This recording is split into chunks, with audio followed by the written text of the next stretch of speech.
All right, I'm going to talk to you guys about sculpture. So there's two types of sculptures. There's the subtractive and the additive. This is an example of subtractive. So this artist took a piece of stone and he carved the stone away to create this sculpture. So that's subtractive. You're getting rid of stuff. You're subtracting. Let's see. Michelangelo worked that way. He would find marble and he would sculpt away. This artist, Giacometti, he does the opposite. This is additive. So what he would do is he would actually take clay and he would shape the figure using clay. This is a bronze sculpture. And then he would put plaster over that clay to create a mold. Once the plaster dries, he would take the clay out. He'd pop the plaster apart so he'd have like two sides, put it back together, and then he'd pour the bronze inside. So where the clay was, the bronze would fill in the plaster mold or the cast, creating a plaster sculpture. So that's additive. You're adding the clay to create the sculpture. Another example of subtractive is Henry Moore. Henry Moore also uses stone, and he sculpts away the shape, leaving the shape that he wants. What I want you guys to think about is with sculpture, sculpture has to be interesting from all sides, all angles. We are going to create a sculpture using aluminum foil. So you want it to be interesting from all angles. As the person walks around your sculpture, you want it to be interesting from all sides. Here's another one and another one. I've just had fun making all these aluminum foil sculptures for you guys. There's another one there. This looks like an angel. I love the shadow. All right, use actually aluminum foil. Everybody has aluminum foil at home, I hope. And we're going to create a human using aluminum foil. You're going to need 3 pieces of aluminum foil. So take your aluminum foil. You're going to tear two small pieces, so about that long. 1, 2, and then another one that's maybe a third longer than those other ones. So maybe like that much. Just make sure it's a little bit longer. Okay? So I have 2 smaller, 1 that's a little bit longer. See? Not a whole lot longer. Then what you're going to do is you're going to take those pieces and you're just going to fold them up, and it makes a lot of noise. And then just kind of crinkle it like this. So you have 3 of those. All right. I'm going to do that very, very quickly. And all right. So I've got my aluminum foil, 2 shorter, 1 longer. They don't have to be super long. Look, this is not even as long as my arm for that long one. However long you make them will determine how big your figure is. All right, so 3 pieces of aluminum foil. All right, as you're doing that, I'm going to show you what we're going to do. We're going to create some sculptures with shadows, like this. So the other thing you're going to need is just some kind of cardboard food container. So this is ballerina standing, or gymnast, I don't know, standing on their head doing a handstand with their shadow.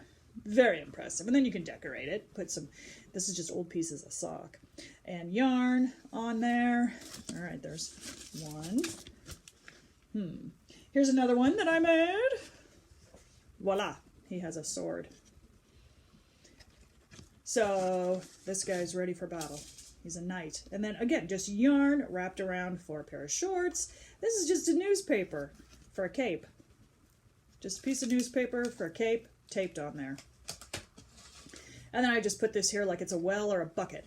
I don't know. It's medieval times. So there's those. And then here's another one. This is beautiful with a little skirt. Again, this is just a piece of fabric, an old sock, and a little hat on. Kind of looks like a rabbi.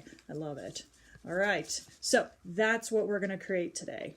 So now I'm going to challenge you guys. Here is your STEM challenge. STEAM, sorry, STEAM. It has the A in it for art. So once you get your 3 pieces of aluminum foil, I just want to challenge you guys to try to create a figure a human-shaped figure with those 3 pieces of aluminum foil, but we don't want any rag dolls. Nothing like this. Do not create it so that it flops over like this. Look, this guy's not gonna stand up. That's not good. No ragdoll floppies. So I want you to turn the video off right now, pause it, and challenge yourself. Get together with your brothers and sisters or your parents if you don't have brothers and sisters. Get your 3 pieces of aluminum foil and just take about 5 minutes and figure out how you can use all 3 of these pieces of aluminum foil to make a human figure. All right, that's your challenge. 5 minutes and then put the video back on. You're not pausing the video. Pause the video. Do your challenge. I'm serious. Pause the video.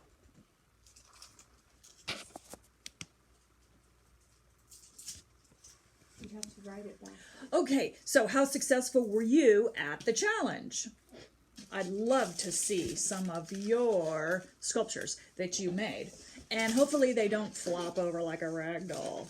Hopefully they stand up. Because there's all different kinds of ways that you guys can actually use the aluminum foil to make a human figure. That's why I like you to play with it first. Okay, now I'm going to show you how I do it. I just think this is a simple way to make a human figure.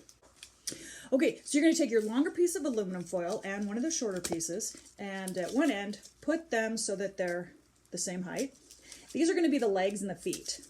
And then come up about as far, I like to go about halfway of the smaller piece of aluminum foil, and these are the legs. So then this will be the hips. So now I start to twist the 2 pieces together. Okay, and now I'm creating the body. So I'm just twisting them together. And one of these, the shorter piece, this will be an arm. So now I'm going to take my other piece and twist it onto that arm so that they stay together, and then twist it around the body, and keep that longer piece up because we're going to crunch that down to make the head. So there's the other arm. So you can see how I'm doing that. Now it's all staying together, nothing's flopping. And now this is my arm piece, my head piece. So now I can, maybe it's a little long, so I might fold it around there and then make my head, which isn't working very well here. There's my head. And my arms. And now I can just shape him how I want, and there's my figure. And then down here for the legs, I'm just going to kind of squeeze this aluminum foil a little tighter together. And then here too for the hands, just going to shape it. And there's my figure. So now what I can do is take my board that I have of my food box, I don't know where I put it, and I'm going to flatten his feet like this and scrunch them over. Place it on my box, and if you have a hot glue gun, you can glue it. I like to take a stapler and just slide the stapler in there. If you lay your figure down, you can just staple that foot right on there. There you go. And then fold it up however you want to pose your figure. He could be standing on one leg. Maybe he's doing a back bend, and you bend him over backwards, and you can staple his arm down. So you guys can arrange your sculpture any way you want. Just make sure that as you're looking at it, it's interesting from all sides. That's the key with sculpture. You want it to be interesting from all views. I kind of like this guy bending over like this. It makes a cool shadow. Then you're going to take it outside where it's sunny and put it where you can have a good shadow, and you will outline and color in that shadow. So to do the shadow, put your sculpture outside, place it in a sunny spot, arrange it so that you can see the shadow clearly, and then take a pencil or a crayon or a marker, and you are very carefully just going to outline the shadow. And then you can color it in with anything you would like. It doesn't have to be black because shadows reflect the color around them. So your shadow might be dark blue. All right, have fun making your sculpture, artists.